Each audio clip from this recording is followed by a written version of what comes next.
Olá, pessoal! Sejam muito bem-vindos a mais um episódio do Juventude pelo SUS. É um prazer ter vocês aqui, acompanhando mais uma conversa inspiradora sobre o futuro, o presente e a história da saúde pública brasileira. O Juventude pelo SUS é uma organização nacional que busca engajar jovens em debates sobre a saúde do Brasil, resgatando as histórias de profissionais, pesquisadores e gestores que constroem esse sistema todos os dias. Além disso, trabalhamos também na produção de relatórios sobre políticas públicas, trazendo uma perspectiva da juventude para a construção de um sistema público de saúde mais eficiente e mais acessível para todos. E para o episódio de hoje, contamos com uma presença ilustre, assim, que eu estou muito feliz dela ter aceitado o nosso convite, muito feliz mesmo, que é a doutora Mariângela Simão. Ela tem uma trajetória impressionante na saúde pública global mesmo.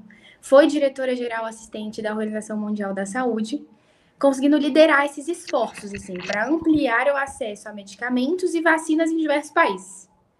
Foi médica formada na Universidade Federal do Paraná, tem um mestrado em saúde pública pela Universidade de Londres também, o que é algo assim que me inspira cada vez mais, conseguir juntar um pouco do Brasil com também um pouco de fora, e é uma coisa que a gente vai falar no podcast de hoje. Então, a doutora Mariângela tem décadas de experiência na formulação de políticas que impactam diretamente milhões de pessoas, assim. Sua trajetória é realmente um exemplo do compromisso com o direito à saúde e com a busca por soluções inovadoras para os desafios da saúde pública atual. Aqui no Juventude pelo SUS, hoje, vamos resgatar um pouquinho da história da doutora Mariângela e trazer para vocês todos algumas reflexões sobre o que podemos fazer para fortalecer o acesso à saúde no Brasil e no mundo. Então, eu queria muito agradecer a sua presença. Eu não tenho palavras para descrever mesmo o quanto eu estou feliz por estar gravando esse podcast com a senhora. E agora eu queria abrir um pouquinho, se a senhora quiser dedicar algumas palavras para os jovens que estão assistindo a gente, ou algo assim. Então, Ana, primeiro eu que tenho que agradecer, não é você que tem que me agradecer, né? Porque, na verdade, é uma constatação, né? Que eu estou numa fase da minha vida que eu vou fazer 70 anos no ano que vem. Eu já estou dizendo que eu estou com 70 anos, mas não estou ainda. Eu vou fazer o ano que vem. Mas é em que a gente chega numa fase da vida que a gente tem mais passado que futuro. Né? Vocês têm mais presente, têm mais futuro do que passado. Né? Então, vocês estão construindo. E o futuro a gente constrói agora, né? Porque amanhã nunca chega. Né? Uhum. Então, para mim, é um privilégio estar falando com vocês, porque vocês que vão estar na linha de frente do sistema de saúde no Brasil e muitas vezes dos sistemas de saúde em outros lugares e tudo mais. Então, é super. Para mim, é uma honra estar aqui com vocês hoje. Um grande prazer discutir um pouquinho. A honra é completamente nossa, assim, não tenho nem palavras para descrever isso. E para começar um pouquinho, eu vou começar com uma pergunta um pouco mais, assim, pessoal mesmo, sabe? Para a gente conhecer um pouco mais, ouvir um pouquinho da sua história, que, assim, é tão impressionante mesmo e emocionante. Então, eu queria entender melhor um pouquinho o que motivou a senhora a seguir essa trajetória na saúde pública, assim. De onde surgiu essa paixão? Se teve algum momento específico que você ficou meio em xeque, assim, tipo, ai, será que eu sigo nesse caminho mesmo? É difícil, é complicado? Então, conta um pouquinho sobre isso pra gente, assim. Então, veja lá, eu acho que é uma boa pergunta, porque é bom a gente olhar e pensar um pouquinho sobre o passado, né? O que fez a gente fazer uma coisa ou outra. Mas uma das coisas interessantes é que acho que muitas das pessoas estão ouvindo, e você também, né? Já sabe o que quer ou pensa que sabe o que quer quando é jovem, né? E na verdade, quando eu estava no ensino médio, não sabia o que eu queria. Eu queria ser astrônoma, eu queria fazer astronomia. Caramba! Fazer física e astronomia. E aí, é uma coisa totalmente fora, né? E aí, à época, eu fui intercambista para os Estados Unidos, morei um ano nos Estados Unidos com a família americana, e quando eu voltei, tinha gostado muito de lidar com gente, né? Então, voltei querendo fazer psicologia. Daí tinha um tio que já é falecido também, que disse assim, não vai fazer psicologia, faça medicina, daí você faz psiquiatria, tudo mais, abre mais o campo. Acabei fazendo medicina e fazendo pediatria, não psiquiatria. E aí tem uma coisa que vocês vão ver, já viram com certeza, que dentro da saúde pública, na área médica, tem muito pediatra, né? Talvez porque o pediatra está mais, ele vai para a área de saúde pública porque ele está mais perto a gente vê mais, né? Como as desigualdades sociais, a inequidade no acesso a serviço faz diferença É verdade. não é? Das crianças, né? Então você acaba entendendo melhor a determinação social da doença por meio do atendimento a crianças, né? No sistema de saúde, né? Então aí a opção foi, e também eu venho de uma família que é de ideias mais progressistas, né? Que entendia que a gente... Eu fiz escola pública, né? Eu fiz desde do ensino básico hoje, né? Mas antigamente era o primário, né? Até a universidade eu fiz na Universidade Federal do Paraná, né? Então, legal. Tem toda uma coisa de retornar para a comunidade aquilo que foi investido em você também, né? Mas é uma boa carreira. Ir para a saúde pública, qualquer que seja a área da saúde, é uma boa carreira, e acho que é uma boa causa, né? Muito legal, mas isso que você falou da pediatria é muito verdade mesmo.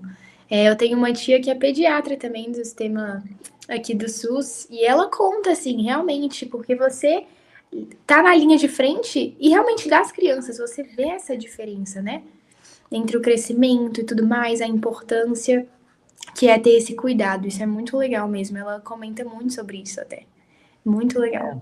A gente aprende muito. Aliás, eu sempre disse que eu me tornei uma pediatra melhor quando eu me tornei mãe. Sabe que eu tive filhos mais tarde também. Não, porque daí você entende melhor, né? Os pais, né? Então sempre me perguntam o que os pais estão sentindo, né? Você sempre me pergunta, você tem alguém para indicar? Eu digo assim, escolha um pediatra que tenha filhos. Isso é verdade. Então é uma coisa interessante, né? Muito legal. Mas essa proximidade com a realidade social é importante, né? Importante. Porque... Teve algum momento, assim, isso é uma curiosidade minha, assim mesmo. Teve algum momento, assim, na sua trajetória em que te chocou, assim, essa desigualdade? Que você olhou e falou assim, caramba. Sabe, eu quando estava no 4º ano lá na Federal, no Paraná, né, eu quase desisti da faculdade. Sabe, porque era uma época difícil, né? Eu lembro que estava em algum estágio, alguma coisa, e aí o residente que estava atendendo uma criança disse assim, não, ele veio uma criança com amidalite, né? E ele passou um antibiótico, à época era moxicilina, um antibiótico caro, né? E a gente tinha a penicilina benzatina lá, que resolveria. Né? E eu disse assim, mas por que você não deu isso? Por que você não deu tal coisa para ela, né? Que está disponível aqui, aí sai medicada. Ele disse assim, não, a minha obrigação não é me preocupar com as questões sociais, com as limitações que a mãe possa ter. A minha obrigação é receitar o que é melhor, o que a ciência indica que é melhor. E nunca foi melhor, na verdade, também. Né? Nem a ciência dizer que era melhor. Mas, sabe, aquilo me chocou assim, profundamente, porque quando você se distancia daquilo do que é a realidade das pessoas, você não pode se tornar um bom profissional, né? Você não pode, né? Você sabe, se ela pode comprar ou não, não é meu problema, é o problema dela. Pode, não pode, né? E aí acaba que às vezes a criança não vai ter o tratamento, né, por falta de condições. Claro. E uma cadeia. Mas olha, quem pensa assim, não é? E ainda era jovem, né? Ele era residente. Imagine que tipo de pessoa é, né? Se você é um bom médico, tem que considerar as condições sociais, econômicas, familiares em que a pessoa está inserida. Isso é verdade. Isso é verdade. Ainda mais agora, assim, que a medicina, muitas pessoas fazem por paixão, algumas pessoas estão fazendo um pouco mais pensando no lucro, assim, né? Não sei se a senhora está percebendo um pouco mais essa realidade, o que você acha disso, mas isso é uma verdade mesmo. E assim, na medicina é muito crucial mesmo a gente ter essa conexão com o paciente. Como você mesmo falou, isso de quando você virou mãe, conseguiu atender melhor, porque você consegue ter uma empatia melhor, né? Com os pais, com a criança e tudo mais. Acho que sempre teve na medicina, sempre teve quem foi fazer medicina pensando que vai ficar rico, né? Hoje em dia já é menos, né? Eu tenho até impressão que é menos. Tanto que você vê a mudança até no perfil dos profissionais médicos, né? Que hoje tem muito mais mulher do que tinha na minha época, né? Na minha época, acho que era 30% da turma de 1980 federal era mulher, e hoje mais do que da metade é mulher, com certeza, 60%. Porque o mercado de trabalho está indicando que não é uma profissão tão que você ganha tanto assim, né? Que você vai ficar. Né? Então, tem tudo isso. O mercado muda, as pessoas mudam a forma de ver, né? Mas a pessoa que tem vocação para servir, para ser um bom médico, deve ir para a medicina, né?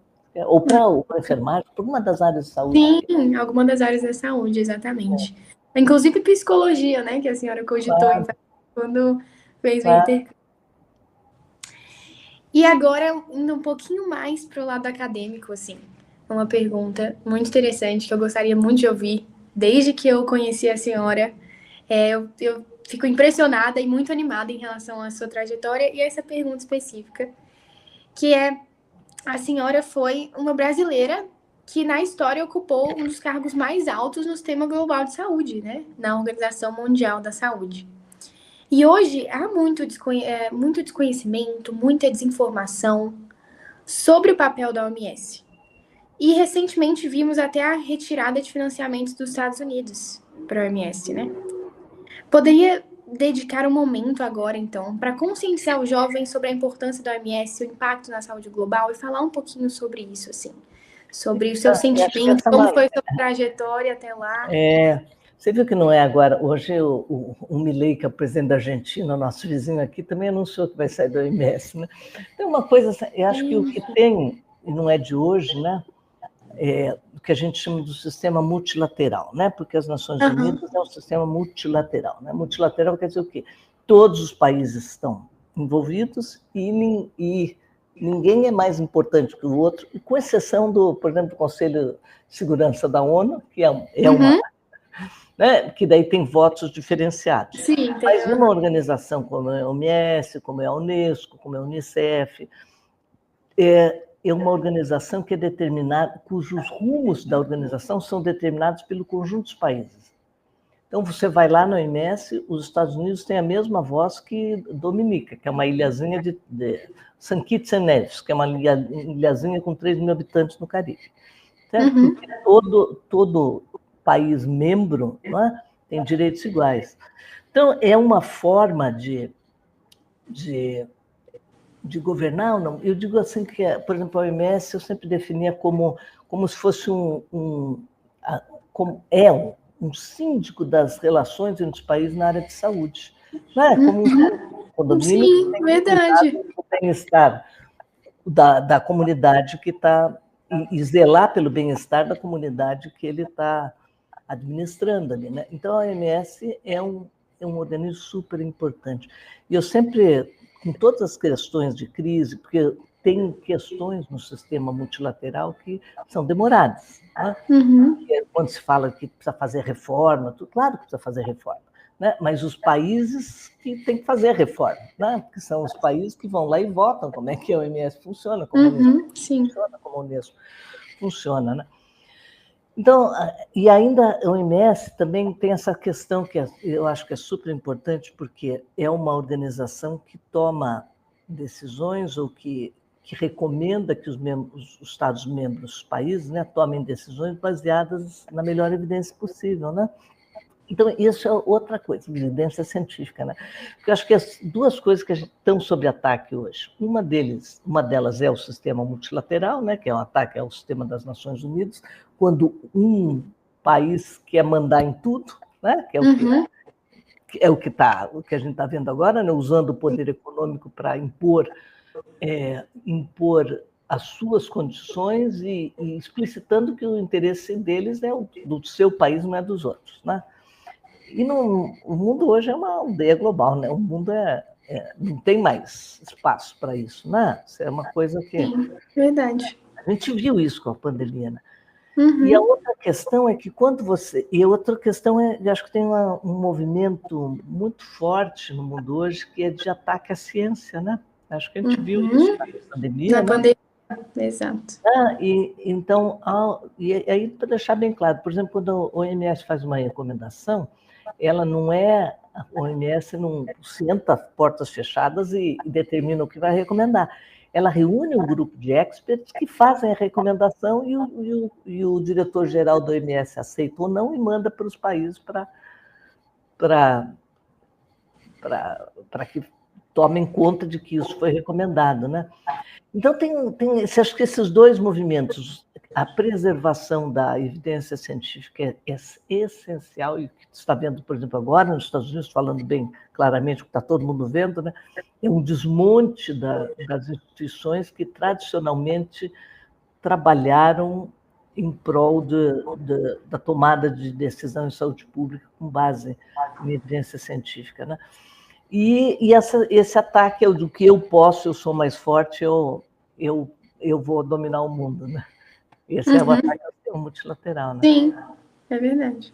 Então, agora, eu sempre falo também, sabe, Ana Beatriz, é que o problema dos Estados Unidos, especificamente agora, que é os Estados Unidos agora, né, tem que ser resolvido de dentro dos Estados Unidos, né? Porque, assim como a gente não quer que alguém venha para o Brasil e diga o que a gente tem que fazer, né? Nós não queremos que outro país venha aqui e fique dando de dedo na gente. Eles também estão dando de dedo nos outros. Mas o problema deles tem que ser resolvido dentro dos Estados Unidos. É verdade. Isso é verdade mesmo. Não precisa afetar, né, o mundo como um todo, assim, a organização.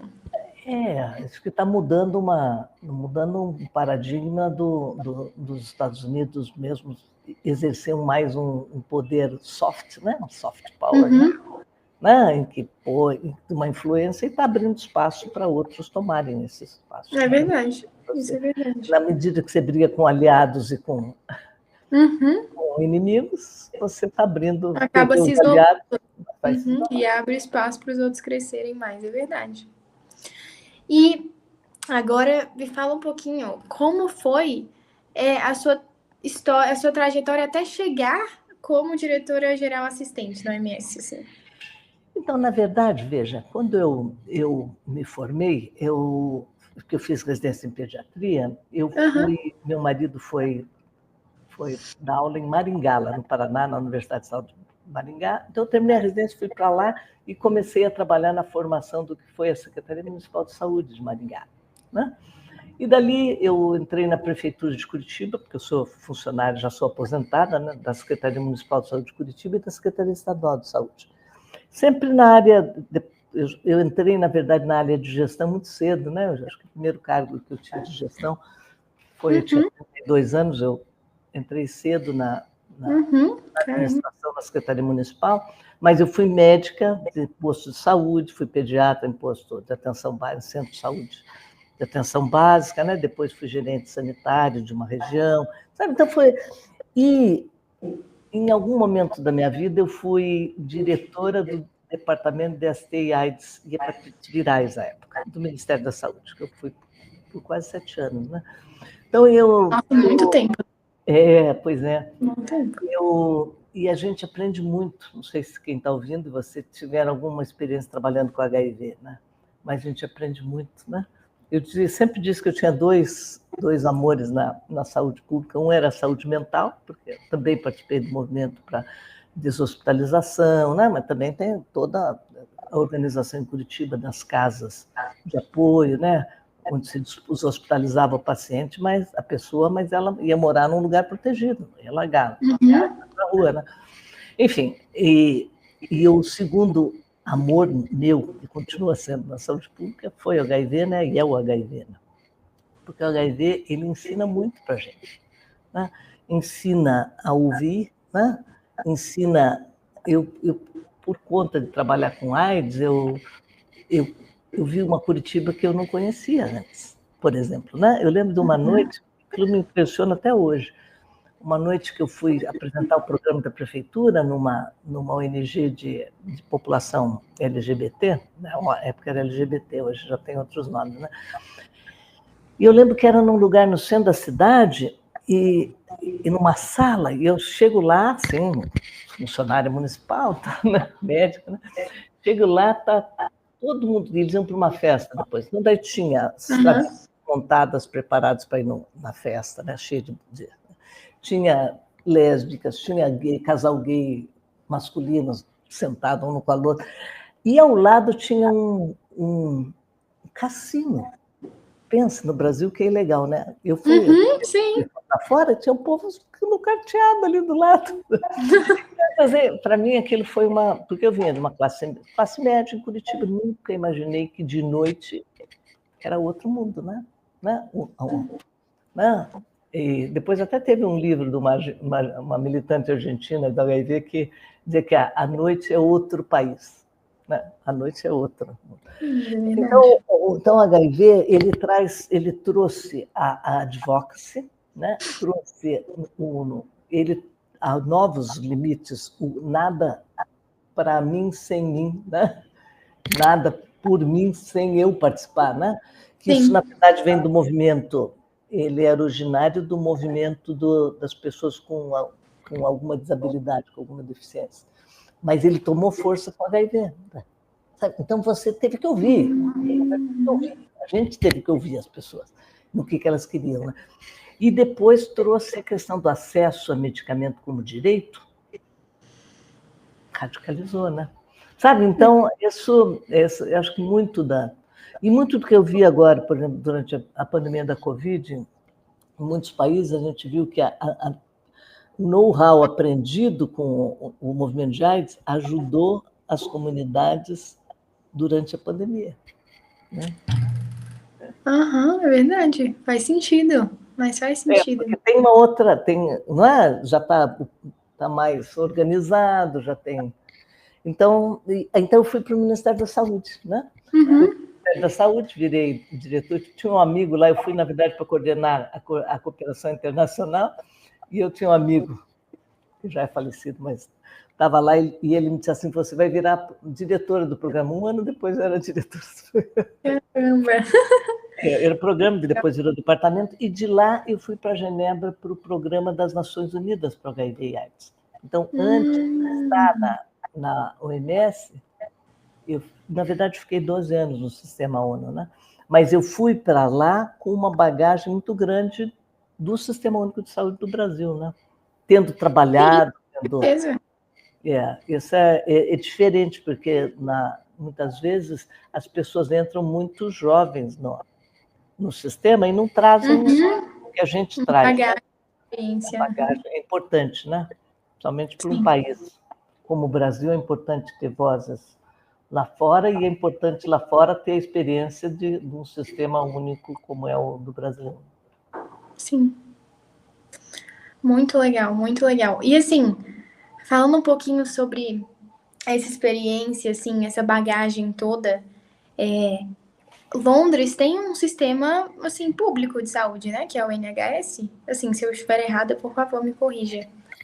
Então, pode terminar. Então, e aí, o que você aprendeu, assim, lá? Porque a senhora teve a oportunidade de fazer um mestrado, né, em Londres, na área de saúde pública. O que a senhora aprendeu, assim, de diferenças entre o SUS e o NHS?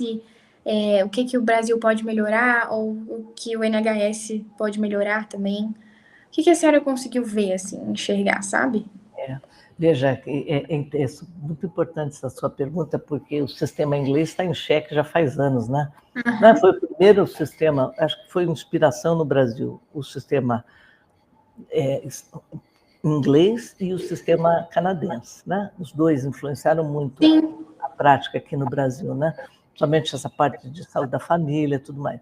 O período que eu morei na Inglaterra 2 vezes, e foi o período em que a Margaret Thatcher estava no poder, e que começou, de uma certa forma, eu diria que hoje a gente pode dizer, na época a gente não sabia bem onde ia dar, a reforma do sistema de saúde inglês, que levou a um desmonte muito grande, através dos anos, né? Do sistema em si, né? Tanto que, imagine o que teria sido na Inglaterra com a... Você lembra como morreu gente na Inglaterra durante a pandemia da Covid, né? Sim. Morreu, apesar de ter um sistema público, né? Bem estabelecido e tudo mais. Mas foi um sistema que foi sucateado ao longo dos anos, passou por várias reformas e hoje está em crise, sabe? Está em franca crise. E hoje eu diria que o SUS está melhor colocado do que o sistema inglês, o país inglês, que é um país rico, né? A Inglaterra é um país rico. E bem menor do que o Brasil também, né? É bem menor, né? Mas tem que 60 milhões, né? 60 milhões. Mas tem estudo. O bom dos ingleses é que eles estudam tudo, Ana Beatriz, né? Se você vai ver a história das coortes, né, de saúde pública na coorte, quando você observa uma população ao longo dos anos, por exemplo, as primeiras coortes na Inglaterra são da década de 50. Né? Então, eles vão acompanhando pessoas ao longo da vida, 40, 50, 60 anos, para determinantes sociais, desfechos de diferentes coisas. Então, eles medem tudo, eles são bons nisso, são muito bons. Agora, o sistema inglês está com problemas sérios, e problemas que nos afetam, são semelhantes ao nosso, né? De uma certa forma, porque o Brasil, ao tempo que não resolveu algum dos problemas ainda de ser um país que está ainda em desenvolvimento, né? E de ter uma desigualdade social grande, o país está com envelhecimento da população também, né? E com isso todos os problemas do envelhecimento se juntam aos problemas causados pela desigualdade social, né? Mas eu tenho a impressão tenho impressão não, certeza. O Sistema Único de Saúde é mais resistente do que o sistema inglês hoje em dia. Entendi. É mais resiliente. Né? Entendi.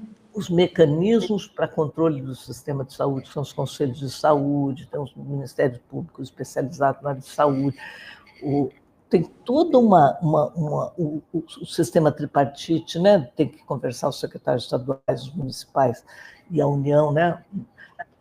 Ajudam a manter um arcabouço legal que tem sido bom para o país, né? Agora, uma pergunta que não sei se ia fazer, mas eu vou fazer, vou lembrar aqui. Claro. Uma das coisas que a gente está vivenciando hoje é esse mundo globalizado, é o risco de uma nova pandemia, né? Nós vivemos uma terrível agora, né? Fez 5 anos agora, vai fazer 5 anos. E você sabe que a fisiologia normal do cérebro é esquecimento, graças a Deus, né? Porque a gente sofre na vida e senão a gente não conseguia viver, se esquecesse das coisas.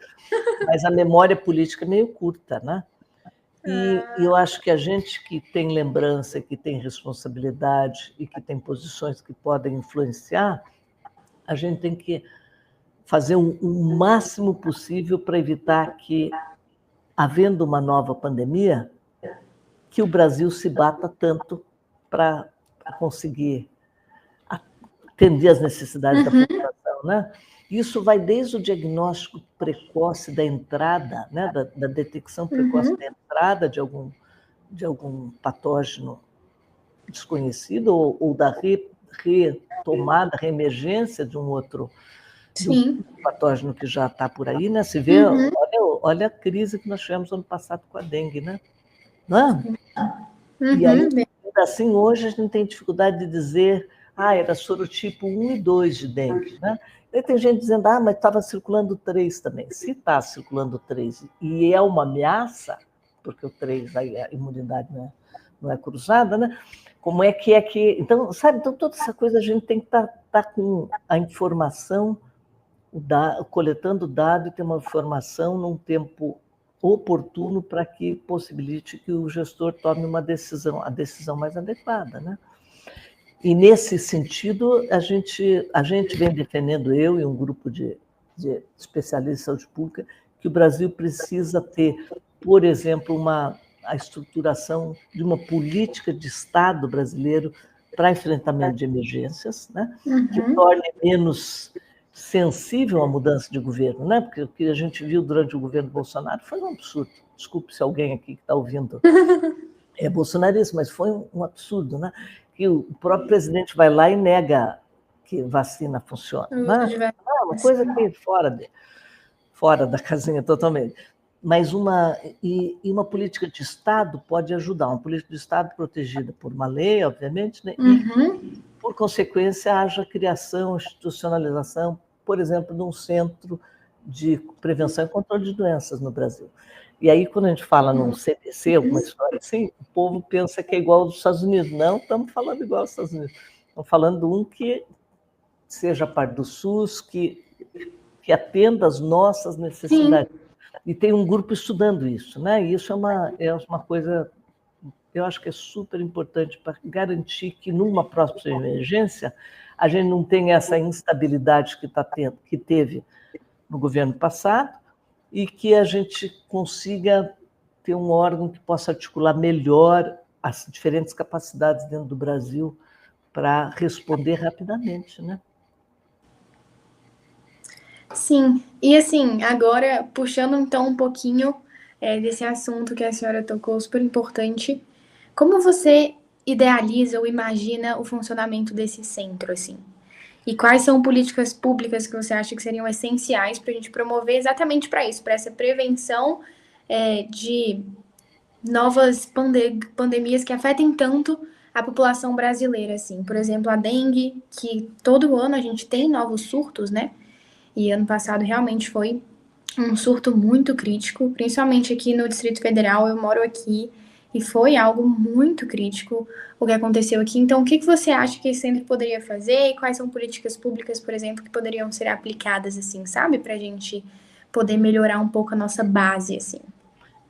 O caso da dengue é um caso bem específico, porque se você compara, por exemplo, o que teve de letalidade no Distrito Federal com o Rio de Janeiro, pensa, hein? Que o Distrito Federal foi muito pior que o Rio de Janeiro.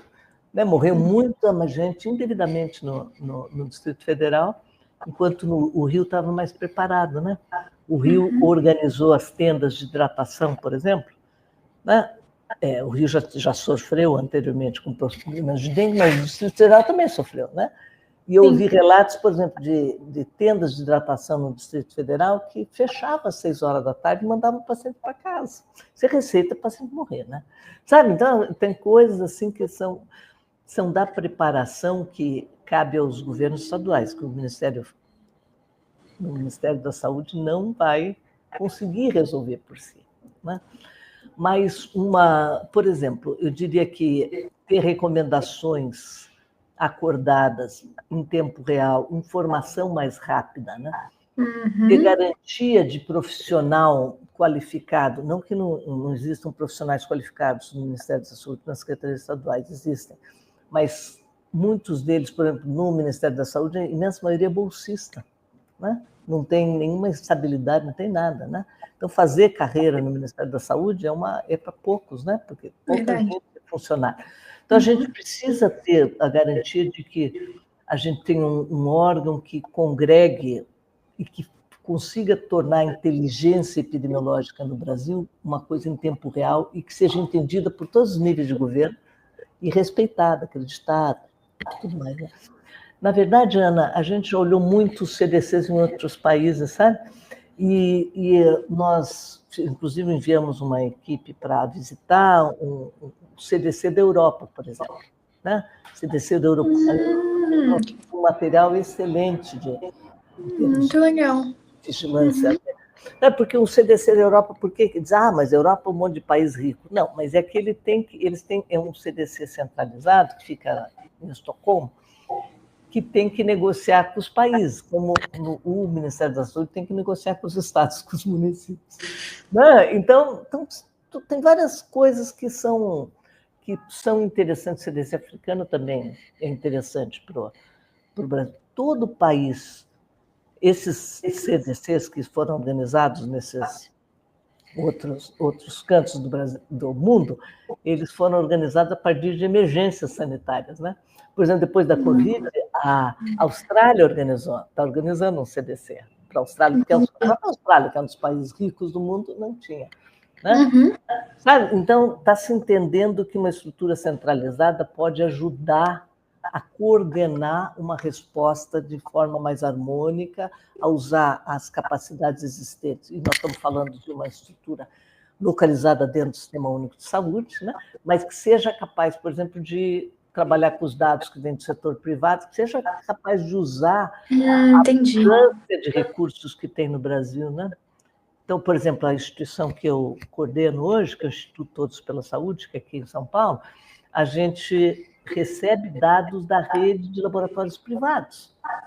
Certo? Durante a Covid, quando deu apagão no Ministério da Saúde, os dados que mais reais, mais rápidos que saíam eram os que vinham da rede privada que a gente divulgava. Eu não estava aqui à época ainda, né? Eu vim para cá só em 2023. Mas hoje a gente divulga dados que são coletados pela rede privada. Né? Quer dizer, entendi. A gente divulga dados de arboviroses, né, de dengue, de chikungunya, de zika, a gente divulga dados de patógenos respiratórios. Claro, continua o SARS-CoV, continua aí, né? A Covid continua aí, mas tem influenza A, tem influenza B, tem vírus essencial respiratório. Então essa capacidade de ter capilaridade e de usar aquilo que interessa à população brasileira, ele vem do público e vem do privado, né? Então, eu acho que tem muita. Acho que o Brasil só tem a ganhar com uma constituição de um centro e com a constituição de uma política de Estado que a gente não vá passar apurado se no ano das eleições, próximas eleições, dá uma zica e vem um governo mais obscurantista, né? Não vou nem dizer direito, acho que isso não vale mais, mas é mais obscurantista com relação à saúde. Né? Entendi. Então, a ideia do centro seria realmente conseguir coordenar os dados da saúde no geral e unir os dados públicos com os dados privados. Né? Privados e emitir recomendações baseadas em evidência, sim, né, que possam ser seguidas sim, pelo Brasil todo, né? Porque acho que uma das coisas que se sentiu na pandemia da Covid, eu não estava no Brasil, mas eu falava para os meios de comunicação brasileiros, né, pela OMS, pela Organização Mundial de Saúde, o que se sentiu aqui fortemente foi a falta de condução única de um Ministério da Saúde. Né? Claro que tem que ser pactuada com todo mundo, mas precisa ter um Ministério da Saúde forte. Então, o que a gente está dizendo é que, na ausência que... Agora, o Ministério da Saúde forte ou não vai depender do governo. Né? E a existência de um centro de prevenção e controle de doenças, qual que é o nome que você escolha, que tenha uma autonomia, como é a Anvisa ou como é a própria Fiocruz, mas seja subordinado ao Ministério da Saúde, pode ajudar o Brasil a se manter no prumo. Né? Você vê o que é que está acontecendo nos Estados Unidos agora. Né? A primeira coisa que o Trump tenta botar a mão para tirar é aquilo que funcionou sempre nos Estados Unidos. Né? Por exemplo, o Centro de Controle de Doenças americano produz, por exemplo, o MMWR, que eu acho que você deve produzir, né? Sim.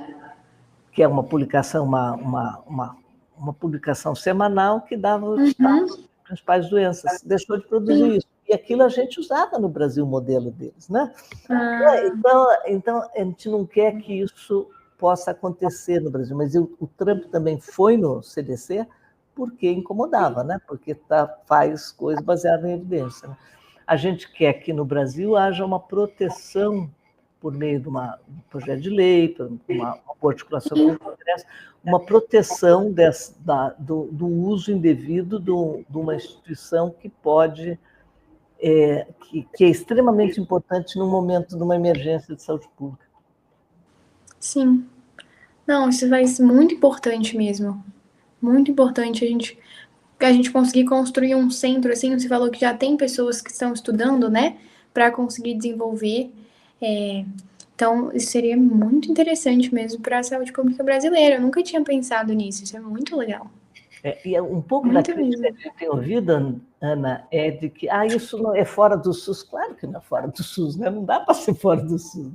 Tem que ser parte integrante do SUS. Sim, né? Exato, para a gente conseguir fortalecer ainda mais. Claro, tem que ser ligado ao Ministério da Saúde, supervisionado, mas ter uma certa autonomia, porque vai que dá um problema mais sério e a gente... Na política. A gente tem um John Kennedy no Ministério da Saúde. Não é alguém que tem ideias obscurantistas ou tem ideias anti-ciência, né? Sim. Que a gente consiga manter uma independência e uma capacidade de resposta que seja respeitada pela população e pelos profissionais de saúde e pelos gestores, né? Sim, e outra coisa que a senhora falou, outro tópico, agora mudando um pouquinho o assunto, foi sobre a desigualdade, né, na saúde. A senhora mesmo comentou que foi algo que te chocou muito, te impressionou muito e fez com que você ficasse mais apaixonada ainda e tivesse mais vontade ainda de trabalhar nessa gestão da saúde pública, que é a desigualdade, em relação ao acesso aos medicamentos, em relação ao tratamento mesmo, né? E assim, um dos grandes desafios atuais é justamente garantir que grandes indústrias farmacêuticas priorizem a equidade no acesso aos medicamentos e o acesso às vacinas também. Será que tem algum exemplo, assim, concreto de um governo ou um país que conseguiu meio que forçar mesmo essas empresas a priorizarem esse acesso equitativo, assim, em relação aos medicamentos, ou como realmente conseguir oferecer mais esses medicamentos para a população no geral? Então, veja, acho que são duas questões que você está pondo que são super importantes e falam para o meu coração, porque acho que quando eu fui diretora do Departamento do Ministério da Saúde, HIV/AIDS, eu dizia assim, olha, a gente pode falar sobre prevenção o que for, né? É bom falar sobre prevenção, precisa dar os meios para as pessoas poderem se prevenir, mas se você não tiver acesso a medicamento na hora que a pessoa está doente, você perde. Né? Então, a questão da inequidade no acesso é um ponto muito, muito sensível dentro da agenda do SUS, né? O governo também está fazendo um esforço enorme de garantir que as políticas, que o Sistema Único de Saúde possa ofertar medicamentos de qualidade, com eficácia comprovada, e que fazem a diferença, né? E que eles tenham preços que sejam sustentáveis para o governo pagar, né? Porque fora do Brasil se fala muito preço sustentável, é para a pessoa pagar, não é para o governo pagar. Sabe, assim, é porque eles falam que é dinheiro do bolso, né? Que a pessoa tira dinheiro do bolso para pagar medicamento. Então, o Brasil tem uma história, inclusive, na época que eu fui diretora do programa, o ministro era o José Gomes Temporão, né? AIDS, nós fizemos uma licença compulsória de um medicamento para AIDS, né? Que é que o povo chama de quebra de patente, né? Uma patente é um papel, né? Então dá para quebrar um papel. Né? O nome correto é licença compulsória. Né? Então nós fizemos uma licença compulsória para garantir que o fornecedor na época era a Merck Sharp Dome, né? Que é um laboratório americano, ele estava praticando preços abusivos no Brasil, né? Preços abusivos mesmo.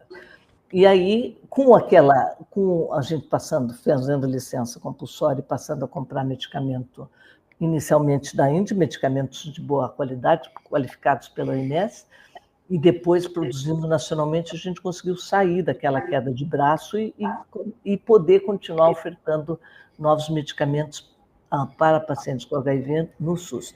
O que a gente viu nessa epidemia foi o pior exemplo do comportamento dos países ricos, né? Acho que não foi só com relação ao medicamento, né? Vocês lembram que no começo de 2020 tinha país que estava parando o avião que estava decolando com máscaras para ir para um lugar e sequestrando o avião para ir para outro. Oferecia mais dinheiro para quem estava vendendo e a pessoa desconhecia o contrato, né? Sabe, então a gente viu coisas e eu estava na OMS nessa época, né? E a gente fez um esforço tremendo para garantir que vacina chegasse em todos os países do mundo num tempo hábil, né? Porque a gente já vinha de uma experiência, talvez as pessoas não lembrem, mas do H1N1, acho que foi 2008, 2009, que o Brasil ficou numa situação complicada também, e teve uma emergência mundial, e as vacinas chegaram nos países em desenvolvimento quando a pandemia tinha acabado, sabe? Então, teve um esforço muito grande para que isso não acontecesse de novo. Mas, o que aconteceu? Né? Aconteceu que quem comprou mais atendeu os seus primeiro, né? Atendeu os seus primeiros e depois soltava a gotinhas, né? A conta-gotas, a vacina para os demais, né?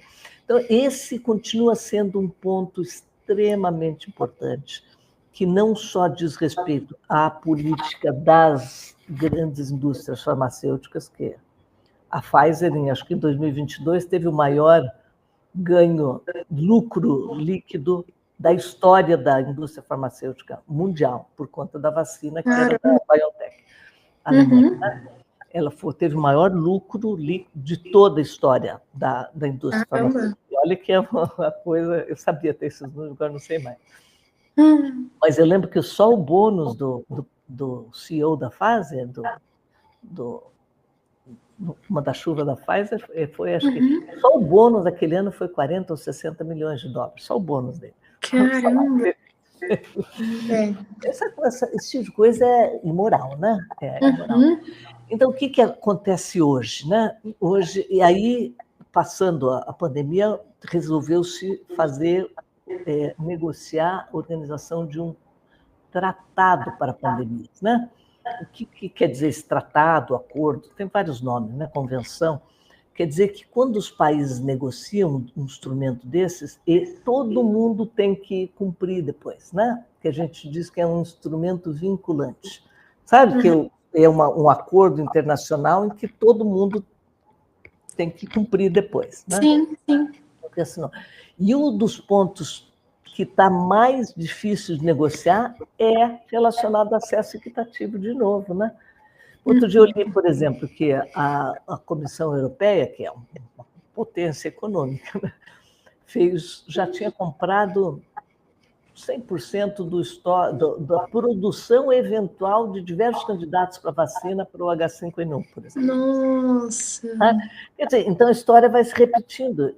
E a gente, sabe, eu acho que a organização, a negociação do tratado, né? A organização de uma política de Estado no Brasil para enfrentamento da pandemia e, com consequência, a organização de um centro de controle de doenças, alguma coisa assim, tudo isso é para tentar que, na próxima vez, a gente não cometa os mesmos erros, né? Porque acho que, pandemia após pandemia, a gente está cometendo os mesmos erros, né? Você pega o HIV, né? Pense o tempo que demorou entre 96, quando a primeira terapia combinada foi de alta potência, foi demonstrado que funcionava e o Brasil adotou, começou a entrar na África em 2005, quase 10 anos depois, né? Sabe, esse tipo... Então, não é que a gente não tenha vivido problemas, a gente viveu, né? E o meu desejo hoje é fazer o possível para que da próxima vez que a gente tenha um problema, sejam outros, que a gente tenha uma pandemia, que a gente enfrente outros problemas, não os mesmos. Sim, né? Verdade. Não saia desse ciclo constante, né? Pois é. E o que, pelo que se vislumbra das negociações do Tratado de Pandemia, que vai continuar essa desigualdade, né? E essa inequidade nos acessos, porque aqueles países ricos que têm indústria farmacêutica estão bloqueando qualquer iniciativa de tornar de ter as bases para um acesso mais equitativo, bem especificadas num documento que eles vão ter que cumprir depois, né? Não sei se eu me fiz entender, porque é complicado esse negócio. Não, claro, super entendi. Ou seja, é um problema muito maior, né? Muito mais amplo. Não é só em relação à saúde, mas envolve muitas outras áreas também. E me conta um pouquinho agora, que eu fiquei muito curiosa. E eu queria saber um pouquinho mais dessa sua história e como foi estar na OMS durante a pandemia. Foi difícil. Eu lembro até o dia que fechou, né? Que a Suíça fechou 16 de março, certo? 2020, né? Então, tipo assim, sexta-feira nós fomos avisados que o OMS ia fechar, né? Mas que algumas pessoas... Então, o OMS tem em Genebra, tipo, 2.500 funcionários, ficaram 100 funcionários trabalhando, eu também, né? Chegou um ponto que eu brincava que chegava segunda-feira e, de repente, já era outra segunda-feira, porque passava os dias que você não percebia, né? Foi voando, né? Passou, assim, um pesadelo, né? Todo dia se acordava com os problemas, só tinha problemas, né? E eu sei que aqui foi difícil também para quem estava na linha de frente, para quem teve que ficar em casa, né? Tudo foi difícil para todo mundo. Por isso que eu não queria que a gente esquecesse que foi difícil, né? E que a gente tem que fazer o possível para que da próxima vez a gente se saia melhor, né?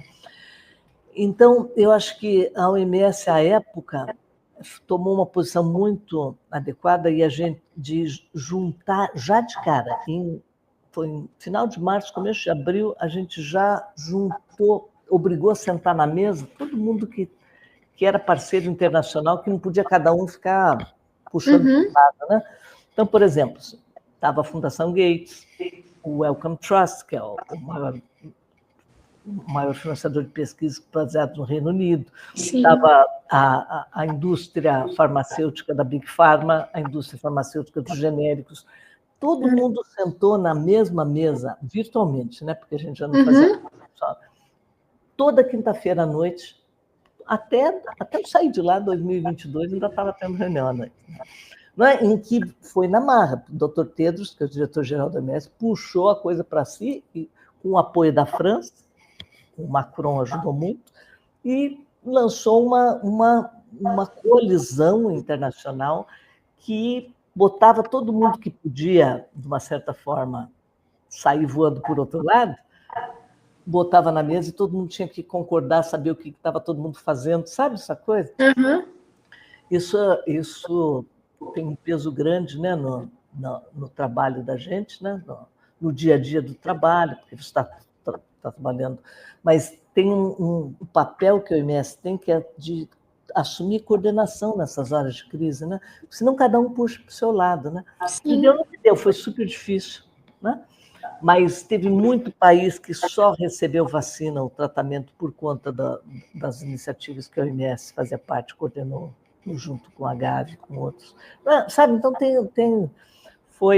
diria que foi punk. Como foi punk para quem estava na linha de frente aqui também, né?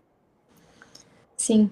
Não, nem imagino como deve ter sido difícil, assim. Eu lembro que os meus familiares, durante a pandemia, muitos deles evitavam ver as notícias, assim, né? Porque acaba que fazia a gente entrar, assim, num desespero mesmo. Tipo assim, e agora? Mas a senhora não teve essa possibilidade, né? Então... Não, você sabe que eu brincava, porque tinha duas pessoas no grupo lá que eu chamava de profetas do apocalipse, porque você saía daquela reunião de noite, o mundo vai acabar amanhã, né? Não é? Sabe? Então, é um pouco o que eu sinto hoje quando eu leio o jornal de noite antes de dormir, sobre o que está acontecendo nos Estados Unidos, quando eu leio que está em risco o tratamento de 20 milhões de pessoas na África, porque eles não estão liberando dinheiro, me dá a mesma sensação, que é uma sensação de impotência, a sensação de que o mundo está indo para um lugar que a gente não sabe onde vai parar, né?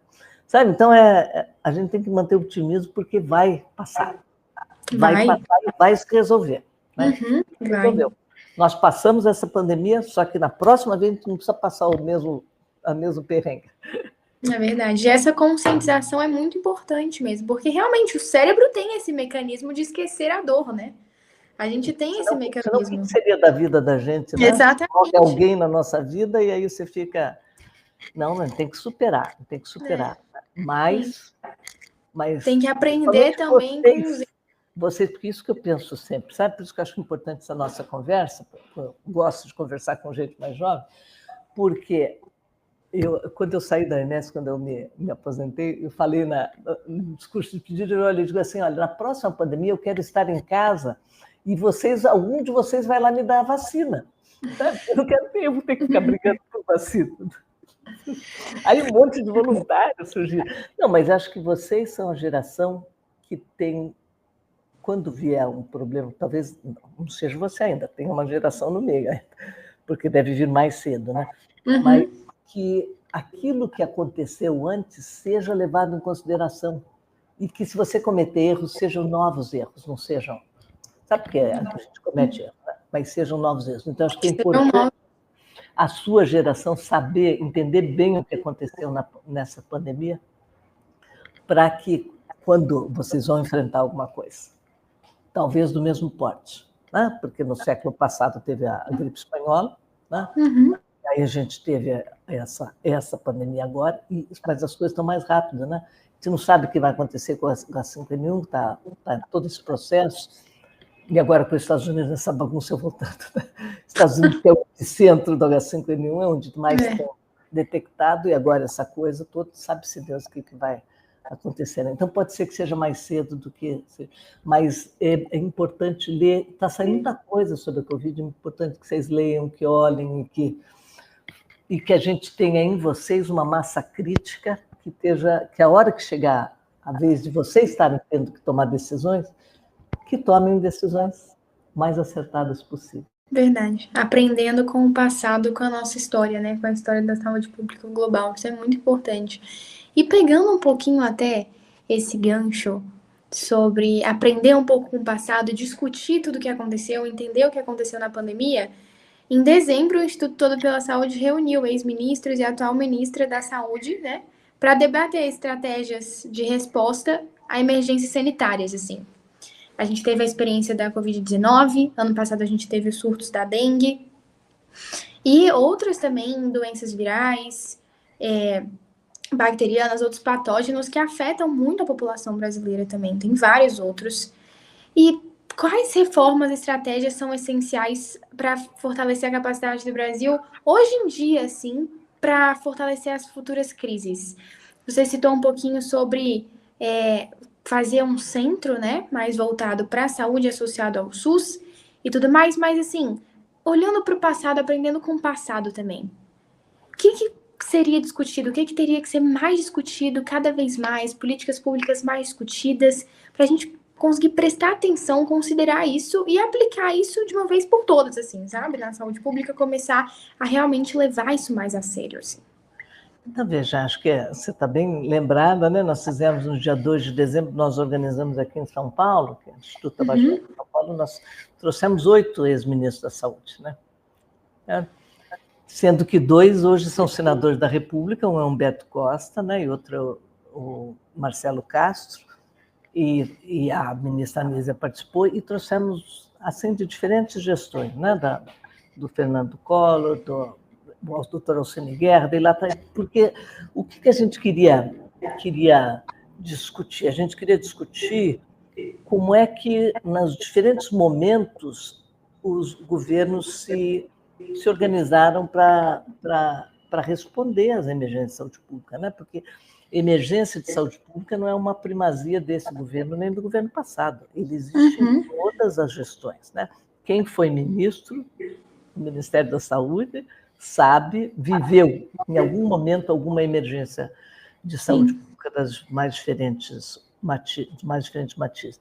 O que ficou bem claro dessa conversa foi mesmo a necessidade de se estabelecer no Brasil uma política mais perene, né? Por exemplo, uma política de Estado, que a gente fala sempre, né? Uma política de Estado é algo que não depende do governo, né? O do Estado brasileiro, ela está protegida por lei e tudo mais. Isso ficou bastante... Inclusive, o ex-ministro, o Mandetta, que foi ministro do Bolsonaro, primeiro-ministro do Bolsonaro, ele citou muito fortemente, vários exemplos de como ele teve que assinar várias coisas de compra, de tudo mais, que ele disse que ele assinou com o CPF dele, porque não tinha nenhum respaldo legal para ele atuar numa situação de emergência daquelas, né? Pois é, então que ninguém queria assinar, ele tinha que assinar, porque senão podia dar uma... Sabe? Então, acho que esses ensinamentos mostram que, e acho que já tiram um alerta, e a professora Deise Ventura, que é aqui do Direito Sanitário da USP, vem alertando com frequência, né? E já tinha esse alerta, ela estava presente também, de que a legislação, a regulamentação brasileira para um enfrentamento de uma emergência de saúde pública está toda vencida, não tem nada mais de pé. Sabe? Porque tinha o que foi decreto, que foi tudo, acabou a Covid, acabou. Né? Então, acho que uma mensagem muito clara, a gente está trabalhando agora com a USP, né, com o grupo da doutora Deise Ventura, é de revisar o que precisa estar pronto na legislação brasileira, na regulamentação, portarias do Ministério da Saúde, com relação a chegou alguma coisa, quais são as medidas extraordinárias que podem ser tomadas. Vai até da quarentena, né? Sabe, tem um monte de coisa. E aí teve uma posição bastante forte de alguns ex-ministros com relação à organização no Brasil, a constituição de uma estrutura semelhante a um CDC, né? Uma estrutura centralizada que trabalhe com os 3 níveis de governo, seja integrada ao SUS e que possa ajudar a ter inteligência no momento certo, né? Ter informação no momento certo, de fazer melhor recomendação científica possível para que os estados e os municípios possam ter um rumo na condução de uma emergência. Né? Foi interessante. Depois eu vou te passar, porque tem 2 links no YouTube, se alguém quiser dar uma olhada, tem um que Claro. E tem o evento inteiro também, tá? Mas o evento foi 3 horas, então é um pouco comprido. Mas tem um link também para um vídeo reduzido. Tá bom? Tá bom. Nossa, me passa mesmo, eu vou adorar assistir. Com certeza as pessoas assistindo o podcast vão adorar também assistir esse debate. É muito bom saber que a formação de um centro associado ao SUS, essa ideia está mais difundida, assim, né? É muito bom saber isso também.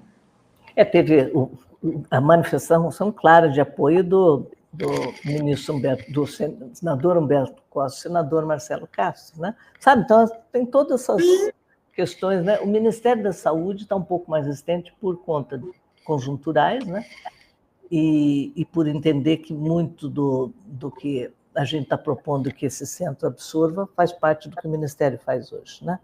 Então, a gente tem que ter um jogo de cintura para negociar isso. Porque o que interessa, no final de contas, o que vai ser melhor para o Brasil. Sim, né? Exatamente. Né? Esse é o ponto. Exatamente. Esse tem que ser o foco, né? Como a gente pode melhorar a saúde pública brasileira, melhorar o acesso à saúde à nossa população.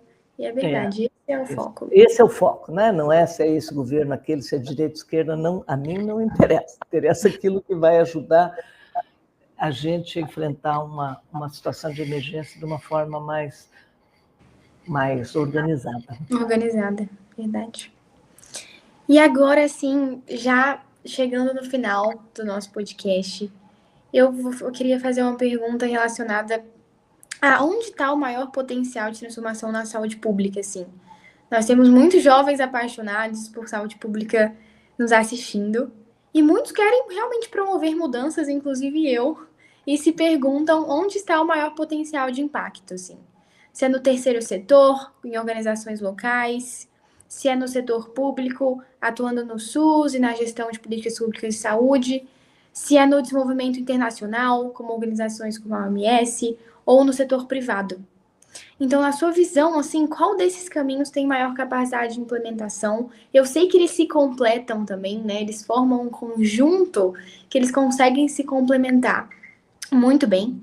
Mas qual deles tem mais capacidade de implementação, assim mesmo? Menos burocracia e um maior poder de mobilizar os recursos para melhorar o acesso à saúde, principalmente nas populações mais vulneráveis, assim?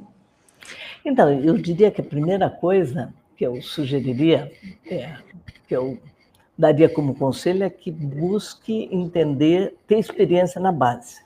Né? Seja qualquer rumo. Porque tudo que você falou é válido, né? Precisa de gente boa, Com certeza. de pessoas de boa vontade em todos os lugares, e com capacidade técnica. Né? Mas conhecer, acho que isso é importante, né? Conhecer a realidade mais próximo possível e ter experiência, principalmente quem quer fazer carreira internacional, eu mexeu, ainda continuo bastante atuante internacionalmente, eu vejo gente começando carreira já internacional, sabe, sem você conhecer o que é a realidade no seu país, como é que as coisas se resolvem no mundo real, fica muito longe do mundo real, né? A gente tem que começar a carreira perto do mundo real. Sim, o resto você vai subindo e vai se distanciando, né? E eu tive um ex-prefeito de Curitiba, que é já falecido, mas foi um cara que era muito visionário, que foi o Jaime Lerner, né? Foi um grande urbanista e tal. E ele dizia assim, olha, que a população não mora em Brasília, a população mora no município, e ela quer que o prefeito resolva seu problema. Né? Se é no posto de saúde, quer que o médico, a enfermeira do posto de saúde resolva seu problema.